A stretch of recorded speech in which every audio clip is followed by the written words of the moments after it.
Michael Boyle's StrengthCoach.com presents the Strength Coach Podcast, brought to you by Perform Better, the experts in functional training and rehabilitation. PerformBetter.com. All right, hey everybody, welcome to episode 291 of the Strength Coach Podcast, the official podcast of Michael Boyle, StrengthCoach.com, the world's best source for strength and conditioning information, brought to you by Perform Better, the experts in functional training and rehabilitation. I'm your host, Anthony Renner. The show notes are located on my site, ContinueFit.com. It's also where you'll find out more about my book, Be Like the Best, and the Be Like the Best workbook. It consists of 50 interviews with top fitness pros, and after each interview is a Be Like, which is just an action step or a challenge that will help you be like the best. Go to ContinueFit.com to check that out. All right, today we got a little something different.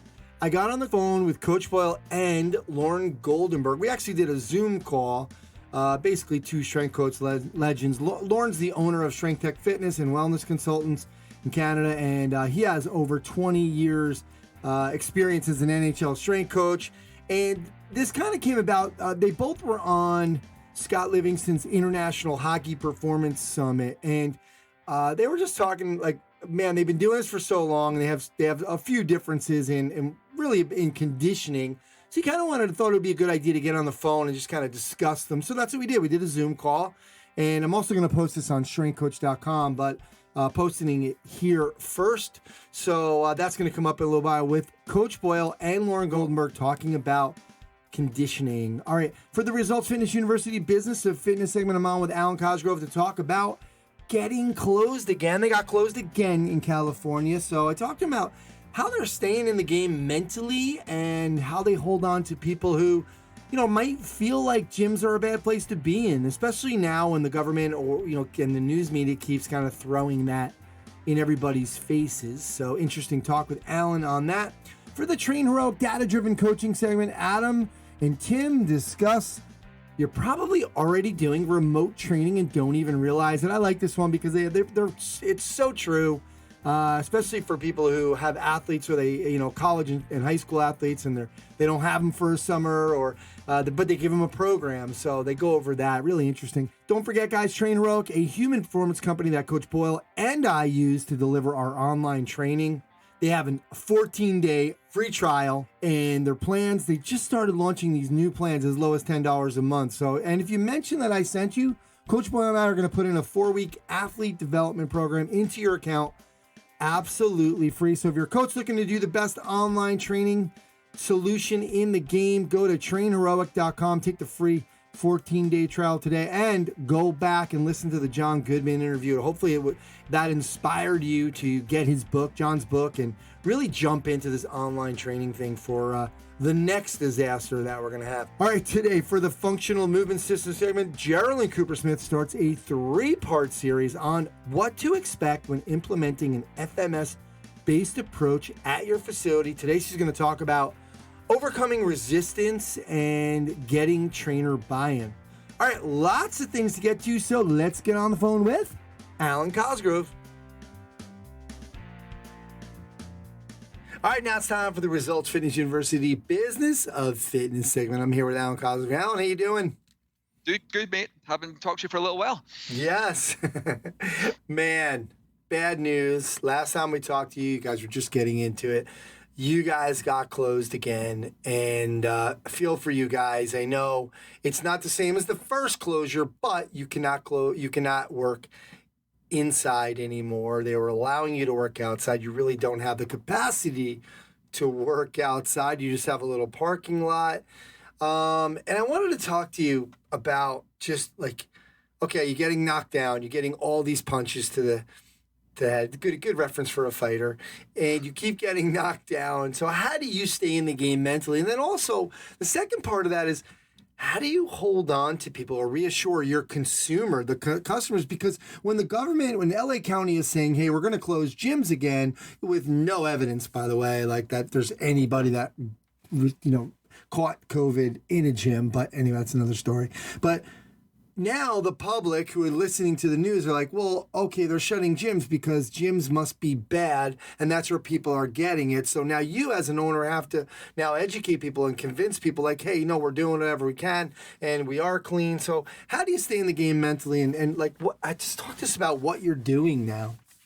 So the biggest thing is to try to be positive. Is there's no such thing as bad news, right? There's just news, right? There's no such thing as bad weather, only the wrong clothes, and that's how you've got to think. Now, the frustrating part for us was we were allowed to open with really extreme restrictions that after 3 weeks of that got tightened up even more, and we did it all. We did everything right. And it's still not enough. So the real challenge is out of your control, right? That part is out of your control. You try not to get frustrated, but this constant reacting and not knowing is the hardest part. So what we did is we went back to remote coaching, videoing our classes, giving people their home workouts. We didn't lend out equipment this time because we're hopeful it won't last very long, right? Yeah. Right now. And we found a local park where we can do something. But I'll be honest, right now it's like a stopgap. We're just trying to we're in a holding pattern to figure out the next move. To anybody who's been listening to this podcast for a while or seen me at Perform Better, like program design is one of our fortes, progressive resistance, access to external loads. We're not just going to be a kettlebell in the park gym. And burpees. Like that's not going to be burpees on the sidewalk, right? It's also the air quality in Los Angeles County isn't great. The temperatures right now are getting super high. So you can't just move it outside. There are other restrictions, right? There are other non-legal restrictions. So, but your goal is to see what you can do, right? And that's been the challenge. So in terms of are gyms dangerous, or is that the message? Well, what I'm always pointing out is I don't know. I'm not an epidemiologist, and I'm not going to try to convince any members or about whether it's safe or not, and I'm definitely not going to debate with other fitness professionals on it. I just followed what the experts told me, and the experts have decided that gyms are safe. And the reason we know this is because gyms all over the country are open.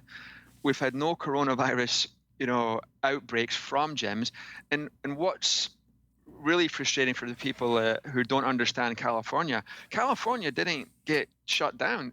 Certain counties in California got shut down. So there are gyms in certain counties within California, as we speak, that are allowed to operate. Yeah. So there's a way to do this safely, and that's the message for your members who are concerned. Is the experts have spoken, and there's a way to do this safely. I don't want to get into debating whether I agree with the experts or not, but that is the reality. That if a client thinks gyms aren't safe, I'm not going to be able to convince them otherwise. But similarly, don't forget about your clients who just really support you and want to come back.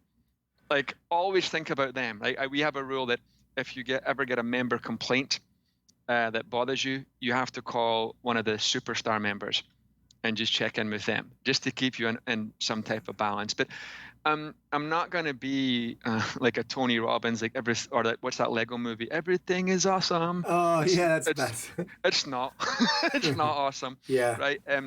The decisions that I think we make as a profession, and particularly on our colleagues in the East Coast, New York, New Jersey area, is you may have to stop waiting and just decide that your gym is going to be closed for now by your choice, and then figure out what we're going to do.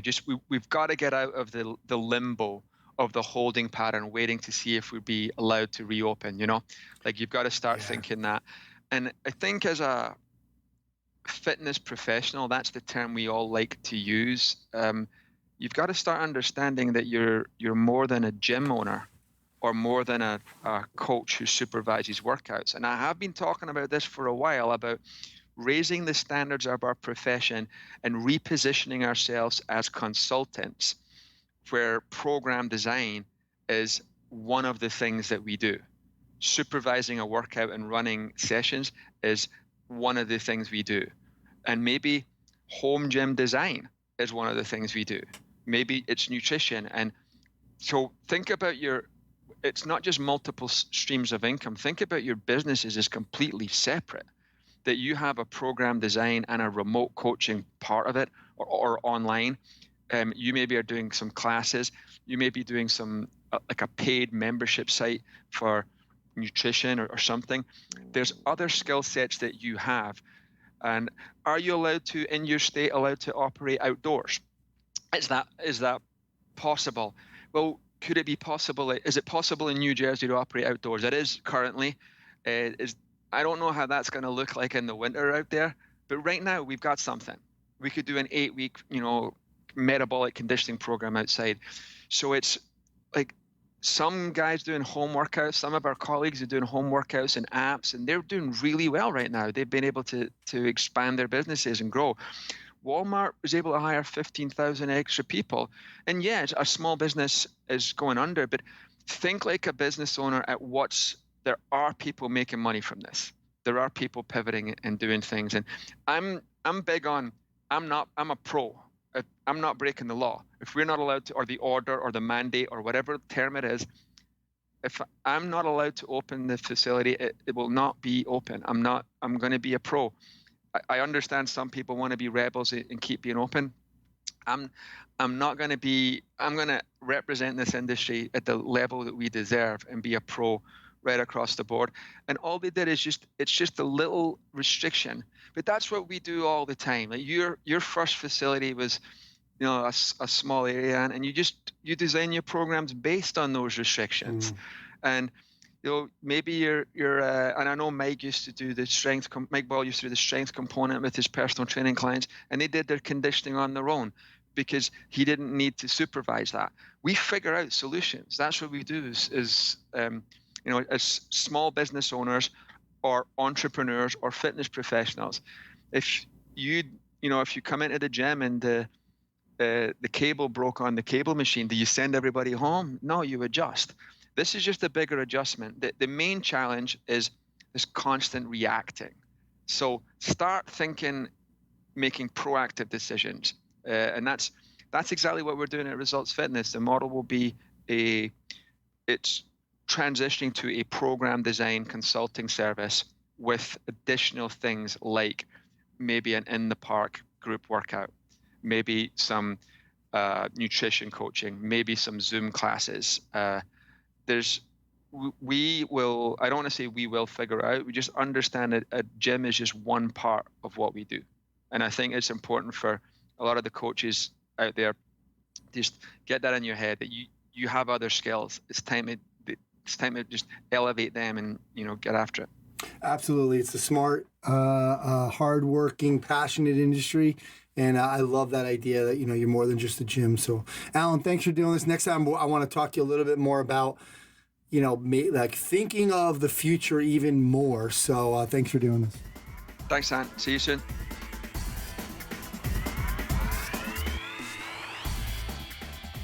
All right, hey guys, right now at Perform Better, they got free shipping on orders over $49. So make sure you take advantage of that. And also, even though we're exercising social distancing, doesn't mean we have to stop learning. Perform Better is hosting the free summer seminar series for all their customers and past seminar attendees. Live presentations and Q&A sessions via Zoom. This all started in June with 67 of the top fitness professionals in the industry. They go every Monday through Friday. I'm actually one of them. I'm going August 27th, talking about what I learned writing Be Like the Best, or what I learned from the best of the best. I'm looking forward to that. And you never have to leave your home, and they're going to record them as well. So check that out at performbetter.com.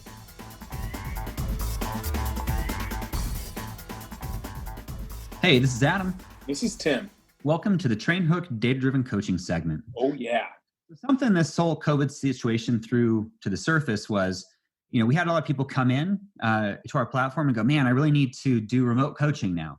Sure. And sure, like this is an extreme situation, but Tim and I both kind of think, and our experience would say that it's not really binary like that, meaning like, even if you're an in-person coach right now, there are probably elements of remote coaching you're already doing and you just don't really call it that.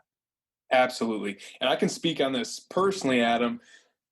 I know you come from more of a personal training background, but from the team sector, years ago, we're talking a decade ago, when kids leave campus, guess what you have to do? You got to stay in touch with them. You got to send them programming. When your athletes go, they go out on their own, you still got to maintain that connection. So I've been doing things like this, and I'm willing to bet everybody coaching has been doing stuff like this for years.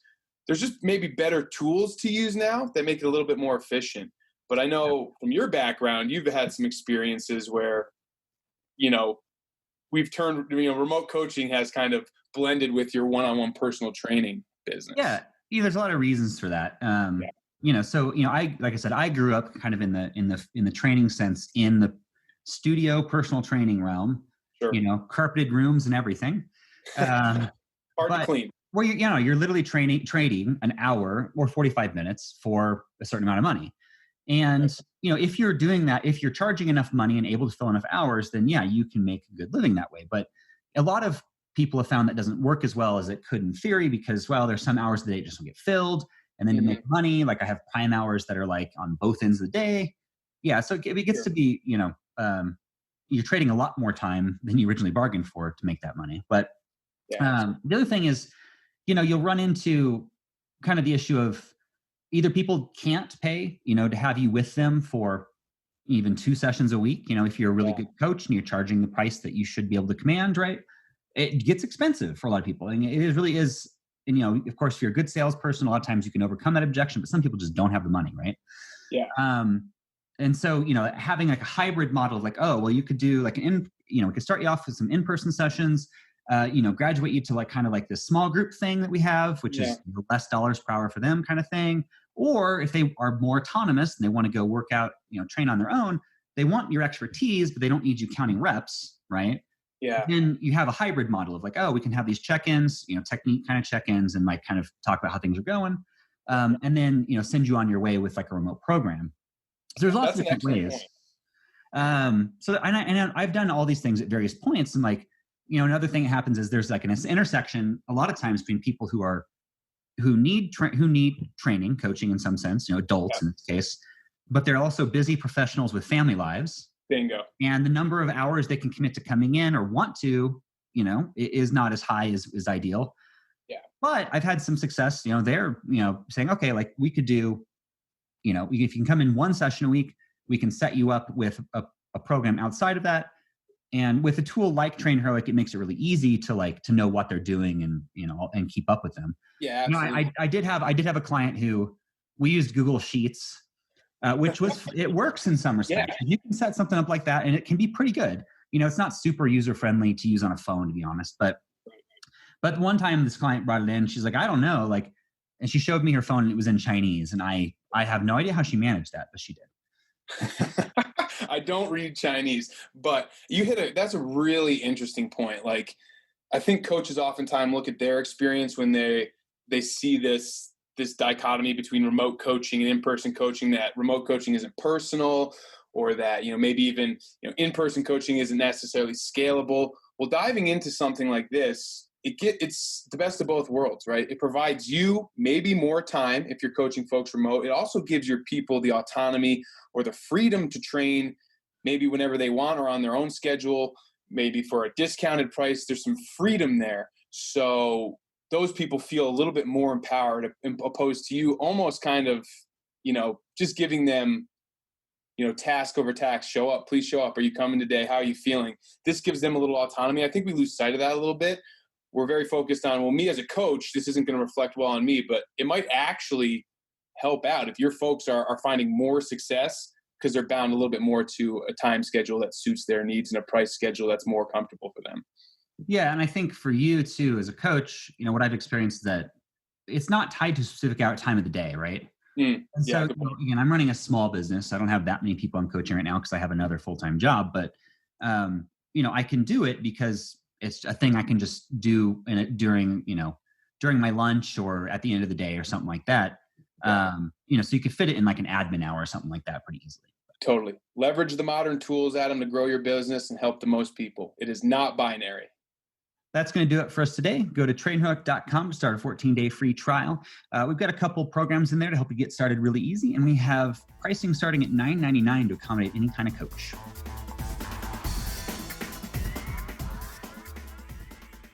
Welcome to the Functional Movement System segment. I'm Geralyn Coopersmith, and today I'll be presenting part one of a three-part series on what to expect when implementing an FMS-based approach in your facility.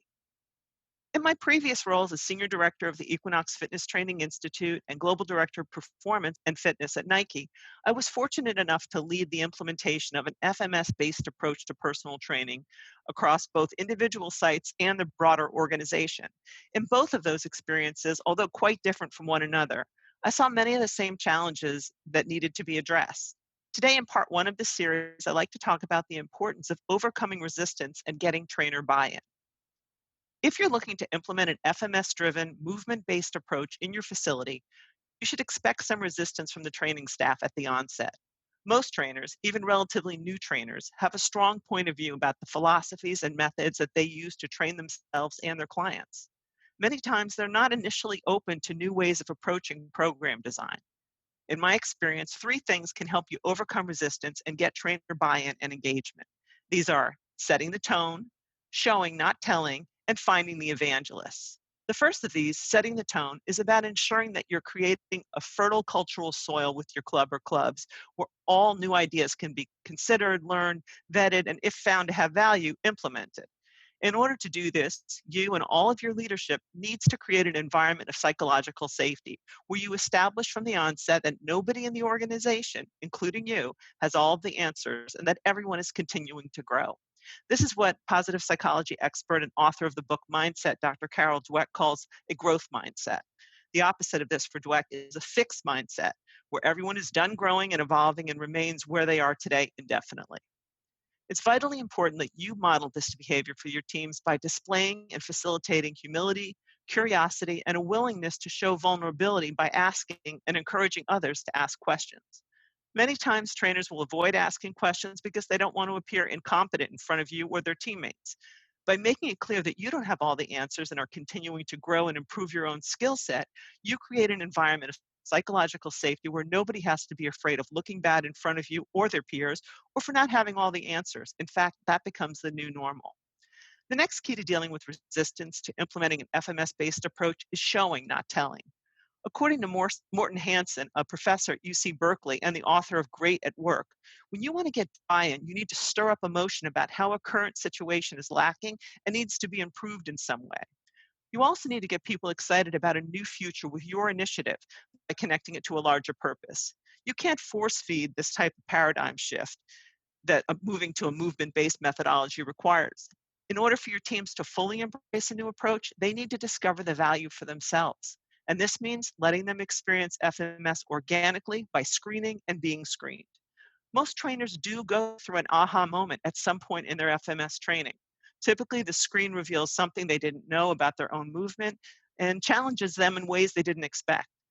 The more you can provide ongoing opportunities for them to be screened, screen others, and observe the process, the greater the likelihood of them developing an emotional connection to the underlying purpose of FMS.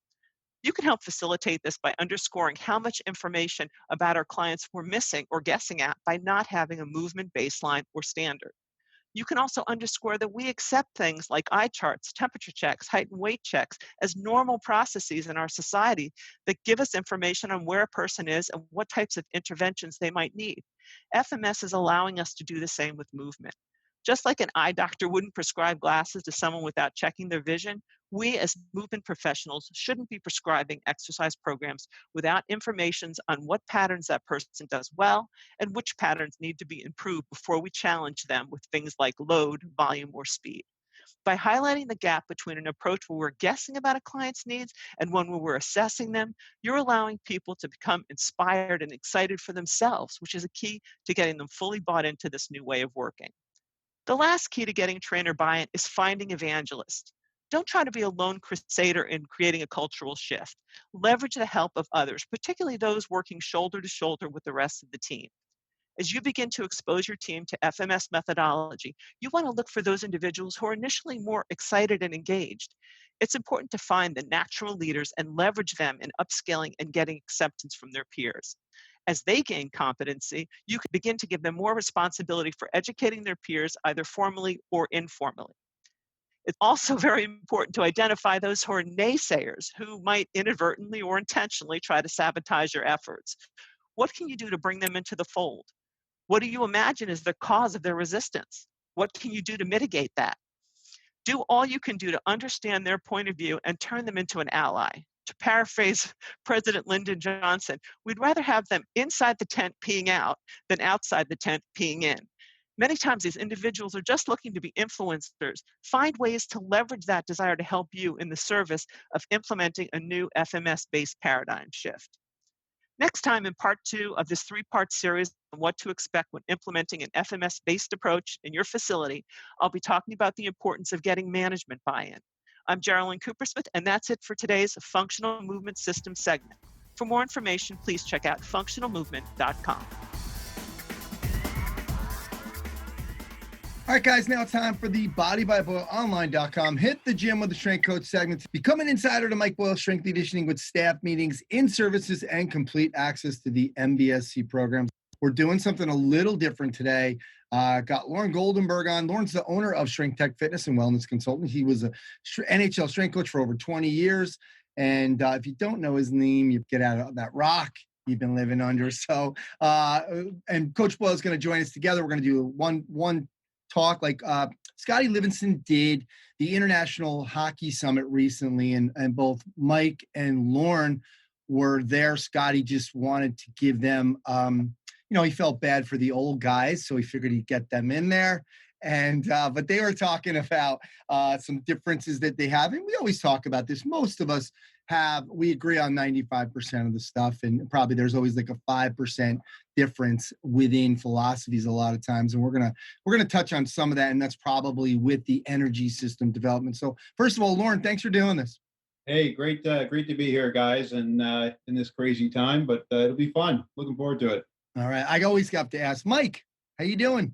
And I'm doing all right. Like I said, I'm doing what your shirt says, if they can read that, embracing the suck. I'm trying to figure out how to live in this coronavirus world and how to get a gym that's going to function. How do we get it up and running? How do we manage social distance, all this stuff? So it seems like every day, there's just more stuff to deal with and more money to be spent and more, regulations. And we're approaching this with the idea that, I hate the term the new normal, but that is what it is that we may be living in this sort of socially distanced, if you look at, when you see the video, mask wearing world that we're dealing with for a long time. Even if they said, a vaccine, even if it's 6 months away, that's 6 months that we've got to stay in business, basically processing 8 people a half hour. So we could talk about that forever, but better things to talk about.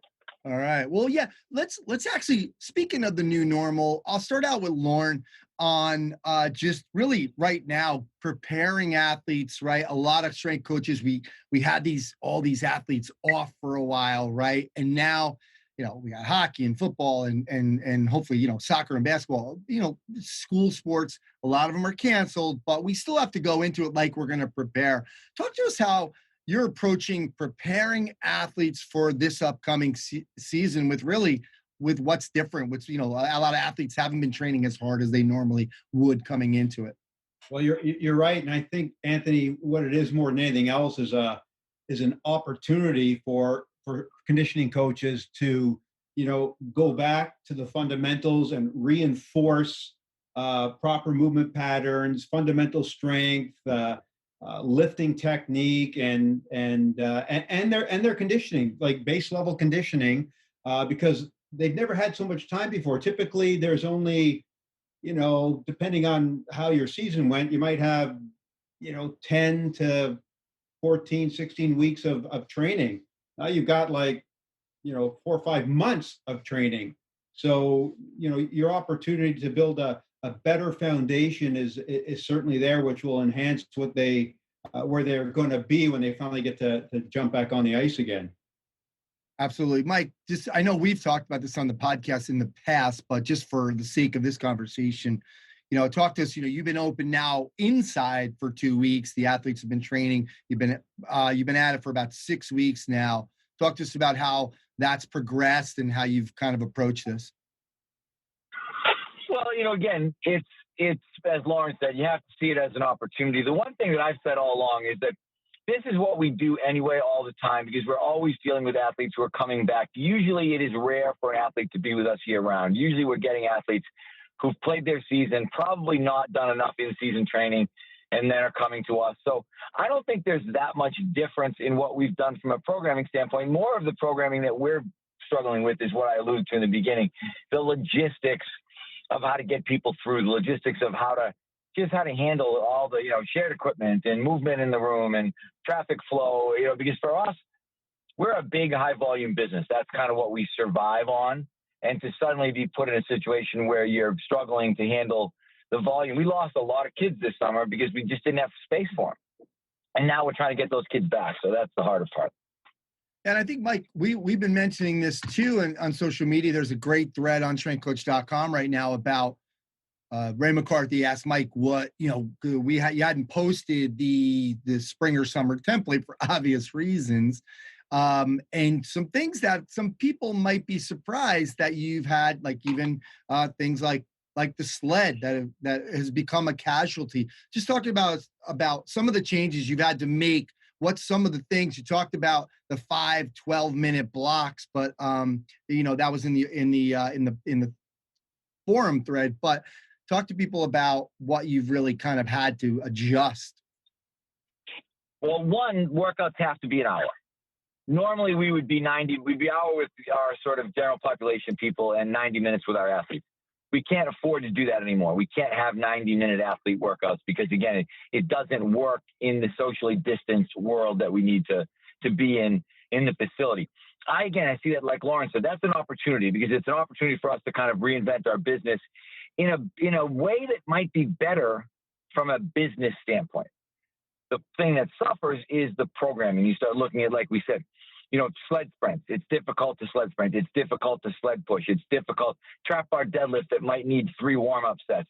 There are things like this that are going to be casualties of what we're doing. I was just and I might look around for a pen in a minute because you know me, I'm always scribbling notes, but I'm trying to see if I can get Chris Poirier, Perform Better, to come up with like a wipeable vest because we can't even use weight vests because the vests aren't wipeable. They're not cleanable. They're not a surface. So, I'm looking at it thinking, hey, if somebody could make a 20-pound vest that was basically vinyl, not adjustable, no weights that come in and out, just 20 pounds. When you're done, you wipe it off.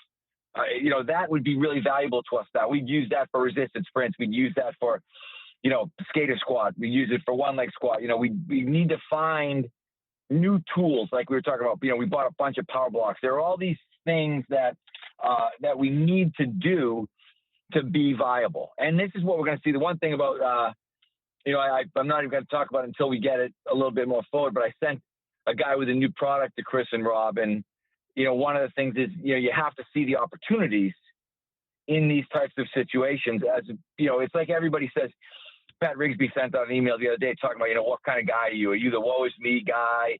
Are you the guy who's crying about everything? Or are you the guy who's trying to figure out, okay, how am I going to make this work? How am I going to make my business viable? So that's what we're looking at. Absolutely. And let's go to conditioning right now. Because Mike, we did talk about this in terms of, or, you had mentioned it in terms of in that thread that there was some conditioning that's going to be a casualty. So what are you doing? And then I'm going to get to Lauren's philosophy, but Mike, what are you doing right now that's changed for conditioning? Well, one, we're doing shorter bike workouts because again, conditioning is a 12-minute block. So the good thing is, and this will lead us into the real meat of this discussion, is just that I think that's where Lauren and I will vary. Like I'm fine. I think, if you get 12 minutes of conditioning and you do, like our final phase might be 3 20-10s, 3 sets of 20 on, 10 off, 4 minutes per, and that you could do that in 12 minutes, or maybe, if you took a little bit of a break in between them, might take you 16 minutes by the end. But we can get a tremendous amount done, basically 3 really hard Tabatas in 16 minutes. But, you know, we started out with 2 10-20s, 2 sets of 10 on, 20 off. And that was, you know, basically about 10 minutes. Cool. Lorne, talk to us about that, because that is where you guys are going to well, let's start out with your philosophy on this idea. I know, Mike's obviously a big proponent of high intensity training. He does a lot of it, not really a fan of any the idea of aerobic base. Talk to us about your philosophy on conditioning. Yeah, well, I don't think we're a lot different, because Mike and I, at the end of the day, want to get these guys to the point where they can perform, right? So we might have some different standards of how to get there, but I think fundamentally we're pretty close. So, I mean, I'm a big believer, and I have been for many years, that there is some value in helping your athletes prepare with some pure aerobic, lower intensity, lower volume conditioning, whether that's on a bike, whether you're running, whether you're on elliptical, a treadmill, what have you. And I think it provides a solid fundamental for the body. Like when you're training, like you just go back to fundamental physiology.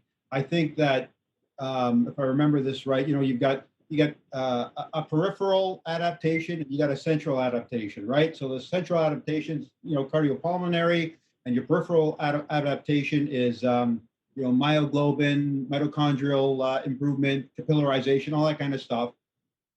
And the aerobic activity will provide a better central adaptation, if you will. And I'm a fan of that, because working at that lower intensity for a block of time provides that development in that area without stressing the body so much. Because for hockey players, I feel that their whole life is completely anaerobic and interval in nature, and that we need to pull back a little bit and provide them with some recovery on those systems, and building up the other ones that will help support it. And there are people who have said, I'm building marathon runners or what have you, but I've never really worked with a marathon runner before. And all my hockey guys, I've been doing this as long as Mike has it at the pro hockey level. I've never had anybody come back and say, your VO2 is too high, your power's not high enough. It's like a cake, right? You got to just mix the ingredients the right way. So when I get into a prep phase where I'm starting with somebody, if we're lifting 3 or 4 times a week, and then they'll go off on their own and do some conditioning. We might start them off at 25 minutes. Go for an easy run. Go for an easy jog. What have you? Just put that time in. I don't need to coach you in that. Be comfortable while you're doing that. I'll give them, heart rate ranges that they should be working in, and some of the new data that's out there. And like Mike, I'm an old guy. I'm not a big fan of tech, but there's some interesting information that comes out, and it appears that some of the data with regards to HRV is more positive for athletes who work that aerobic base, if you will, from a recovery standpoint, and how they adapt to life stresses, and how they recover from practices and workouts. So, I'm a big fan of implementing 3 or 4 weeks. It all depends on how long their off season is and how much time we have, but 3 or 4 weeks of 2 times a week with some basic aerobic work has worked for me in the past. Okay. Yeah, and we had Joel Jamieson on here, and he was talking about exactly what you were just saying. He said there's got a lot of data points with the HRV that will point to that recovery adding to so many. The aerobic training adding to recovery and so many other things, in that lower stress, and that the HRV is better. Yeah. And just that other last point, just that whole idea, like when I block out Mike's worked in the NHL, so he'll know what I'm talking about. Everything is anaerobic with these guys, absolutely everything. And Mike, you know what it's like. You go into a round 2 playoff game, and the guys are spent, just completely spent. And it's a psychology of professional hockey we'll say Canadians and Americans who like drive and know the internal drive that is required to get there. And if we were tracking these guys all the time, like back in the 80s and the 90s, there's no doubt these guys would be overtrained. And I showed some of that data in Scotty's presentation. In the the International Hockey Performance Summit, which people can still get, you can still buy that. So, Coach, talk to us about your thoughts on what Lorne just said. Well, I mean, I guess the difference is, one, although we have similar backgrounds, I come from a different background in the sense that my background is college hockey, and the college hockey player tended to be probably a smaller, more undersized guy than, some of, like, Lawrence had some real studs. I've had some real studs too, but, Lawrence guys, he's had some real good guys. What we found is that the aerobic training was negative, particularly for our smaller guys. I had guys, and I could go back to a couple guys that I remember, I think they trained themselves out of the league by trying to get VO2 max scores. And I guess part of it is where the emphasis was. If Lawrence said to me, I'm going to have someone do 25 minutes on the bike twice a week for 3 weeks, I'd be like, yeah, whatever. Like, that probably wouldn't bother me all that much. The problem is that it's the pendular nature of what we do. And Alwyn Cosgrove always talks about kind of the overreaction, underreaction thing. NHL teams got fascinated with exercise physiology, with VO2 max, with testing, and it produced a lot of problems. One, it pushed a lot of smaller American kids out of the league because they just did the wrong thing. They were kids that needed to get bigger, stronger, faster, more powerful, and instead they were becoming more aerobically fit and becoming really good AHL players and not getting the type of size and speed that they needed, because eventually what keeps you out of the NHL is size and speed. Even though they're saying the game is getting smaller, players are getting smaller, and it is a little bit because of the changes in the rules, the players are still significantly, Lorne will attest to this. When I first started out, a guy that was, 6'2" and 200 was really big in the NHL. And then you look later on down the road, you see guys like, Dustin Byfuglien and some of these guys playing, who are 6'4" and 260, and a guy like Chara. I always remember saying to somebody, when I started in the NHL, if I had said that a defenseman would be 6'9" and 260, the scouts would have laughed at me. They literally would have been like, oh, what are you going to break some football players here, some basketball players? They would have just giggled and never thought that this was going to happen. I can remember, Hal Gill was, too tall, didn't have good enough feet, blah, blah, blah. All these people talk about all these negatives, but the players just got bigger and bigger and bigger.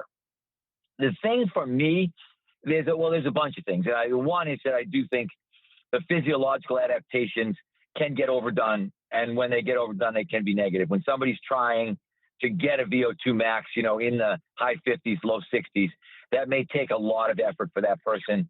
And guys, one of the things I realized, guys train for the tests. I would Lorne was saying, he never had guys come back and say, oh, the power VO2 thing wasn't right. I used to tell my guys all the time, just go in and bomb the VO2 test. Don't worry about it. Go in and get a 50. You'll get shit for one day. Then you'll play your ass off at training camp and no one will care again. And that's exactly what happened at every NHL camp I ever dealt with anybody, is that, the first, this guy's out of shape. The next day, the guy gets out, plays unbelievable, and everybody's like, oh, he's fine. And they don't care, because all they really cared about was how guys played. The testing stuff got forgotten about really, really quickly. And for me, the priority with these college guys that I were getting, when I got the Mike Sullivans and the Joe Sackos and these guys that started at 170, as freshmen, I had to get them to 190 for them to even have a chance to be competitive at the NHL level. And I just felt like aerobic training in general compromised that. The other thing, and then I'll let Lorne talk because I'm sure he's writing, he's scribbling his rebuttal points right now over there. I know him. And I wrote an article called Physiological Testing versus Performance Testing. It's on the strengthcoach.com site. And one of the things that used to drive my hockey guys nuts was when they did a VO2 max test and then basically ranked how fit guys were by that VO2 max number. And Paul Robbins, who used to be the energy system specialist for the early athletes' performance days, used to talk about, he said, VO2 max is a measure of what you might do. And I loved that statement because it's not what you're doing. And what our guys wanted, when we went to tests, like, okay, we're going to test whatever it was, 2-mile air dyne, 4-mile air dyne, whatever it was, and guys could test. I did the data one time. I bought a cart because of the work that Paul did. It was by BU guys. I VO2 max tested all my guys. I did 2-mile run. I did 10-10 treadmill. I did 5-mile bike. There was zero correlation to VO2 max and any performance-related indicator that we had. And I used to always go back. Alberto Salazar won the Boston Marathon one year with the lowest VO2 max, I think, recorded for a winner. But what he had was the highest anaerobic threshold. His VO2 max was sort of average for a world-class distance runner, which was still probably high. It was probably like high 60s, low 70s. But his threshold, he was like 98% efficient like that. Like he could run at 98% of his VO2 max. And I did that study. I remember it was Chris Drury and another NHL guy whose name I won't mention. But the other NHL guy had a 56 VO2 and an anaerobic threshold of about 44. He was a lot of steady state guy, always trying to get his VO2 up. Chris was 50 and 48. And Chris was much more efficient and was a much better player and had a much longer career and was much more productive, but was 6 points lower. So this is all the stuff. And like I said, it's a really interesting debate because what you really have is two 60-year-old guys who've done it differently, and both have been successful. And both have had guys that have been successful. But this is really the 5% that we talk about. Yeah. When you're talking about, Mike, when you're talking about, guys who were, played themselves out of the league, I think back to Gary Roberts because I think it was in like 91 where he, rough, tough Gary Roberts scored 51 goals that year at 187 pounds, $187. He finished his career floating anywhere between 213 and 218 as a tough grinder, makes space for people. So he adapted his game because Gary was never the fastest guy, but he was strong and he was fearless, and he felt like he needed that weight. But he also did a lot of conditioning. So he always had great VO2s. He was always in the 55 to 60 range, and he was able to put on all that mass and keep his feet quick enough, so he kind of evolved with it, if you will. But, my last year in Montreal with the Canadiens, I think back to and we had a good run that year because we went to the conference finals and lost to Philly that year, but we had a bad start, and it was Jacques Martin's first year there.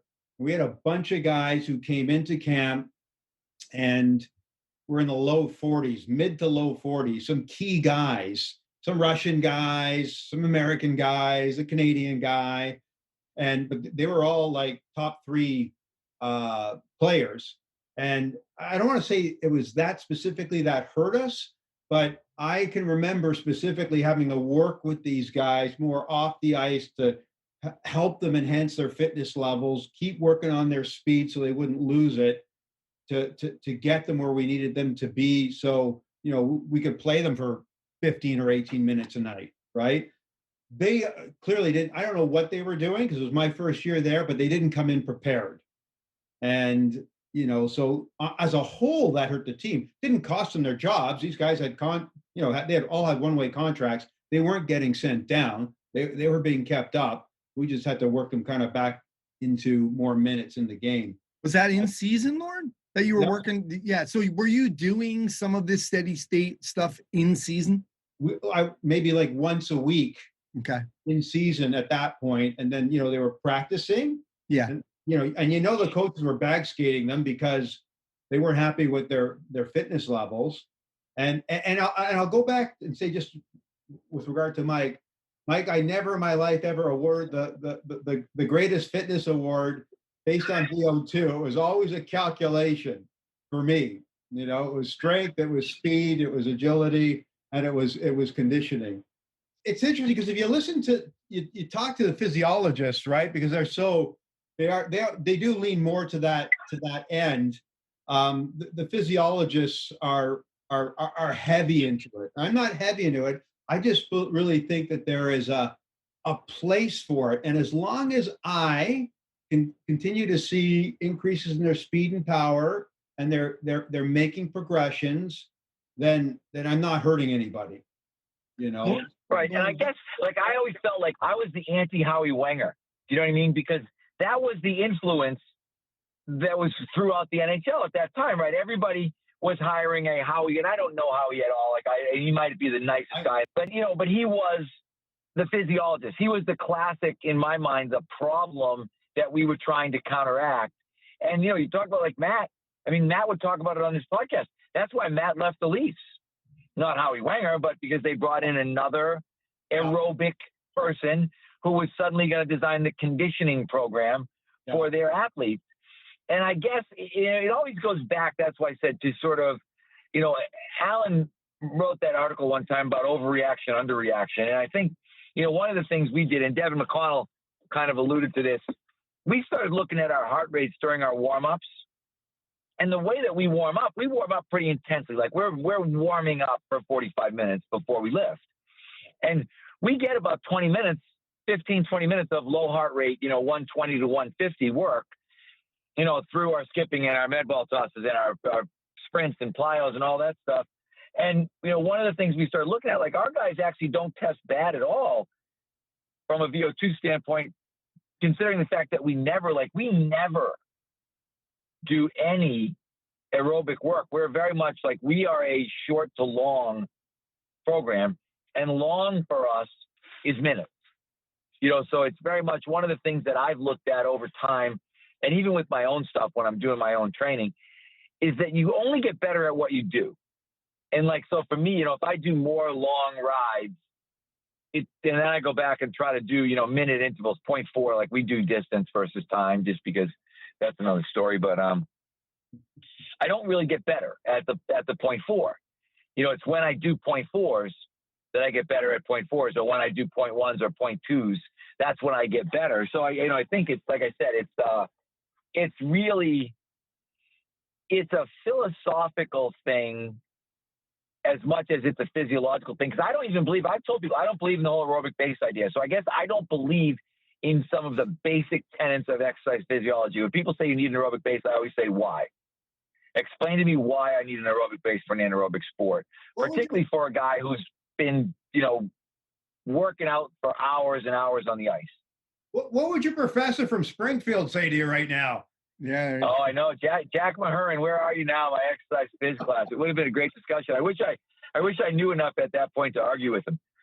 Mike, but I think one thing is, Joel Jamieson was talking about, you can't go hard all the time, and this aerobic, this idea of this aerobic training, it will stimulate different parts of the aerobic engine, develop better capillaries, develop blood vessel network more effectively, and it'll play a role in how the heart itself gets developed.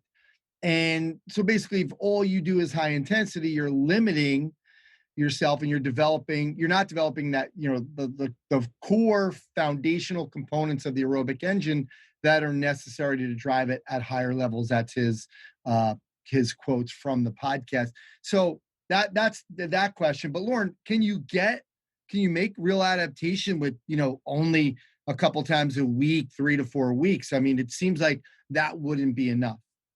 Well, you absolutely can if you're working, with some quality work. That's why I'm saying you don't need to do it for an hour. Like I'll tell you, if I look back in 1987, I look at my conditioning program I did for the St. Louis Blues. I had guys at one point working to 55, 60 minutes of aerobic work. Like I haven't done that for years. You live and learn by some of the things that you do.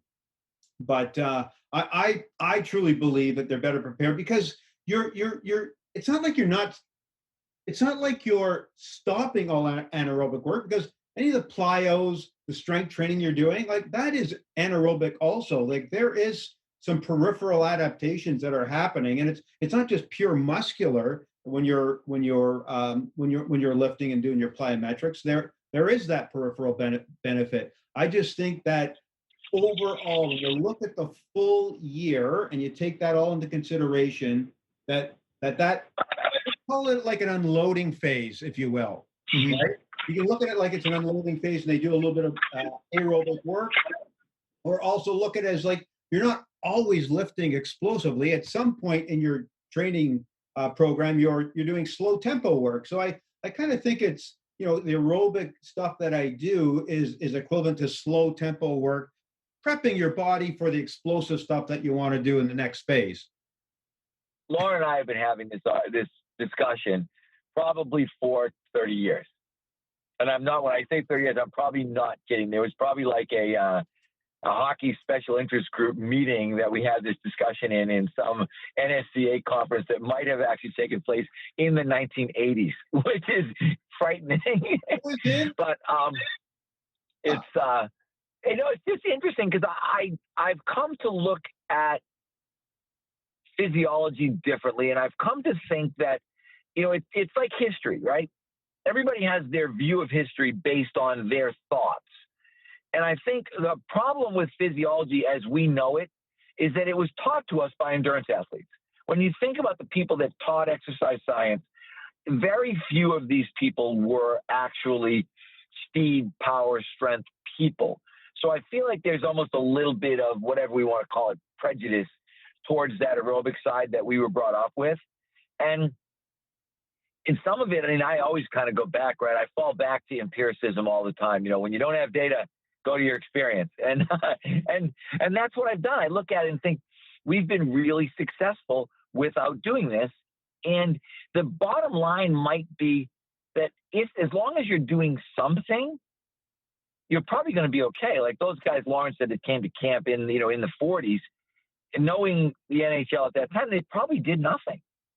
I mean, we had guys at that stage who literally did nothing, or we had guys, would show up. I can still remember a guy, and I'd love to be able to mention the names, but it does no good to defame anybody, on a podcast. But we had a guy who was one of these like classic, like he had been in 5 different camps. He was a first-round pick. He was one of these guys. Bruins sign him.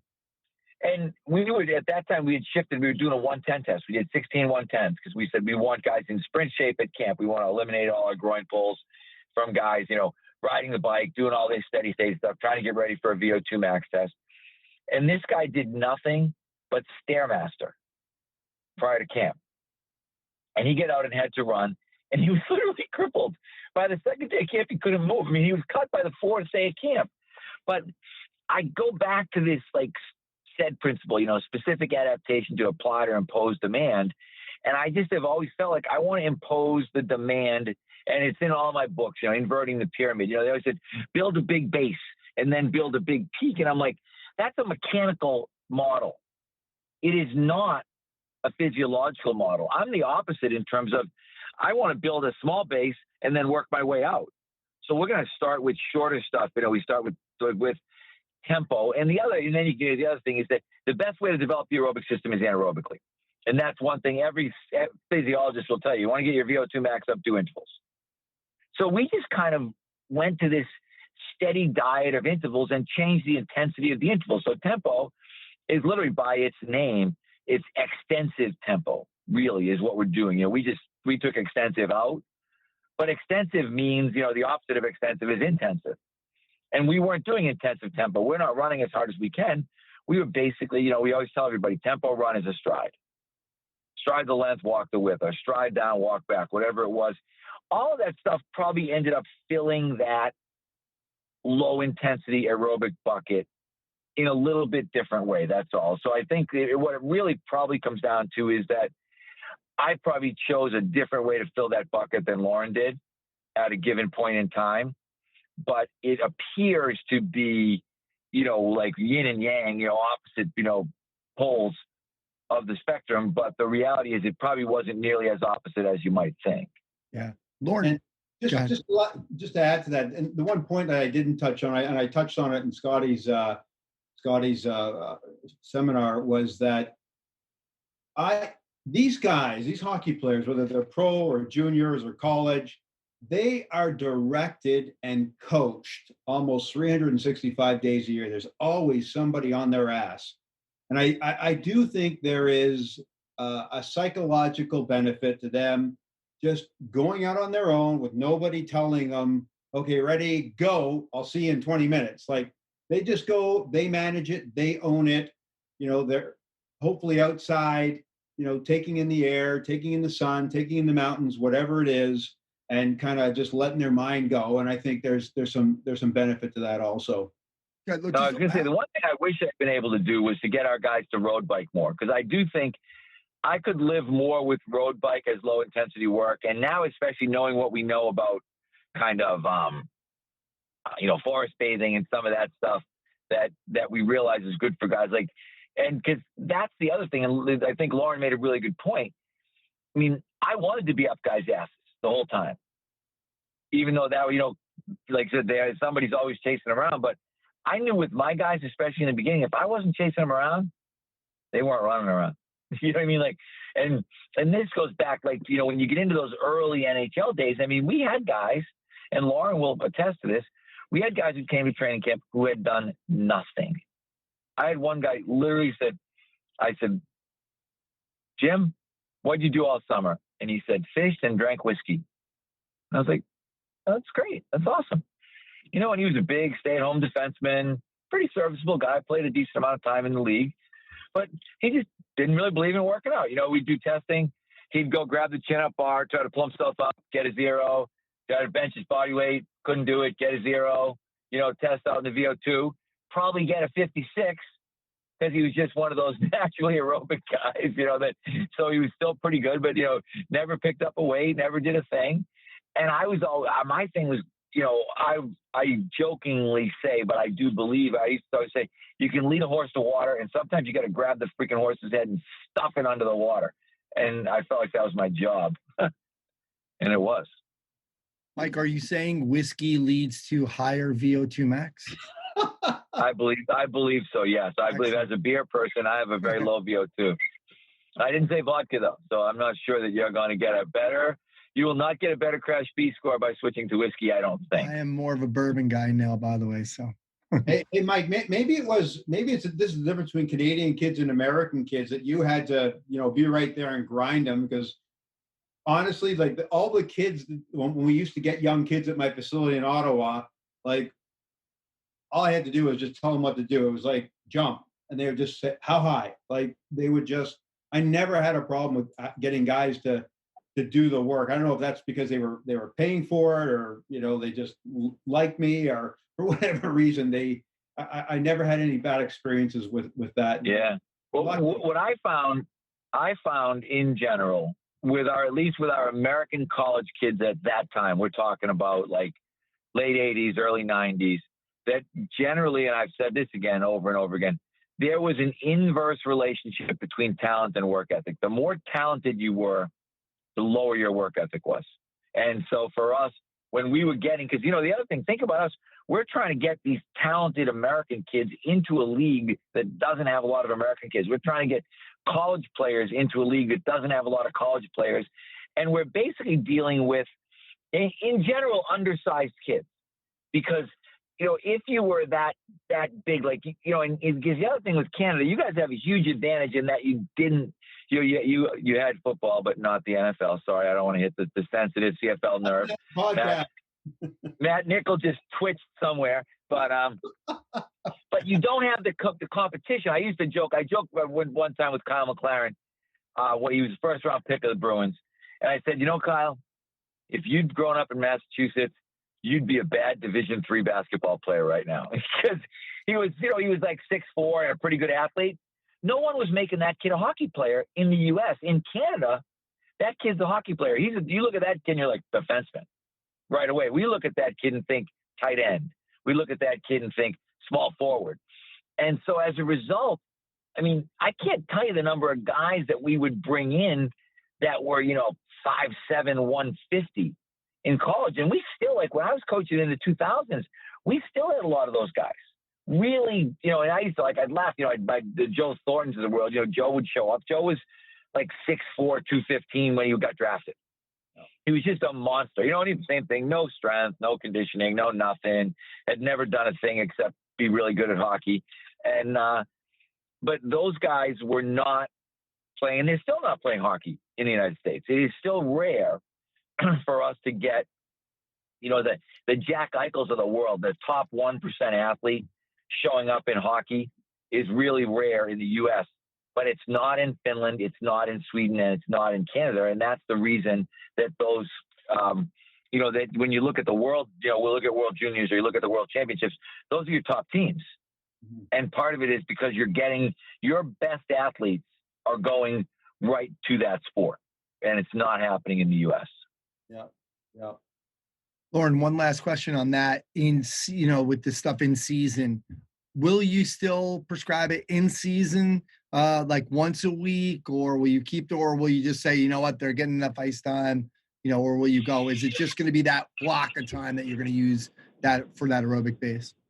It just depends on it really just depends on the schedule, the player, were they injured or not? So I don't avoid it, but it's a lot less. It's a pick my spot kind of utilization, if you will. Good stuff. All right, boys, this has been great. Well, it's like I said earlier, a lot of times, although people think there's a big disagreement, we're closer than we think. So, guys, thanks for doing this. Thanks for having us, Dan. I know this is huge. You're a hockey guy at heart, so you'll want to do more of these. You're like, okay, let's have more hockey talk on the Strength Coach podcast. Exactly. Lorne, thank you. All right, that's going to do it for episode 291 of the Strength Coach podcast. Remember, you can try strengthcoach.com out for 3 days. Just $1. You have access to all the articles, videos, and programs, as well as the best forum on the net. It's the only place to have full access to Coach Boyle. He's on every day. To access that offer, go to strengthcoach.com. Click the Join Now button to get started on your trial. All right, special thanks to Chris Parr and the folks over at Perform Better. Remember, even though we're exercising social distancing, doesn't mean we have to stop learning. We got the free summer series going on for everybody. Free. It's live presentations, Q&As, right after via Zoom. 65 of the top professionals in the industry. I am one of them, actually. I'm going on August 27th. So take advantage of that without ever leaving your home. All right, check it out at performbetter.com. Thanks to Coach Boyle and Lorne Goldenberg for sharing their insights and philosophies into the world of strength conditioning and performance enhancement. Thanks to Adam Doughty, Tim Robinson, and Train Heroic. Remember, Coach Boyle and I both use Train Heroic to deliver all of our online training. Head over to trainheroic.com and start your free 14-day trial. Thanks to Alwyn Cosgrove for the Results Fitness University Business of Fitness segment. Check them out at resultsfitnessuniversity.com. Geralyn Coopersmith and Functional Movement Systems. Check them out at functionalmovement.com. My name is Anthony Wren. You can check all my stuff out at continuefit.com. That's going to do it. Thanks for listening, and I'll speak to you next time.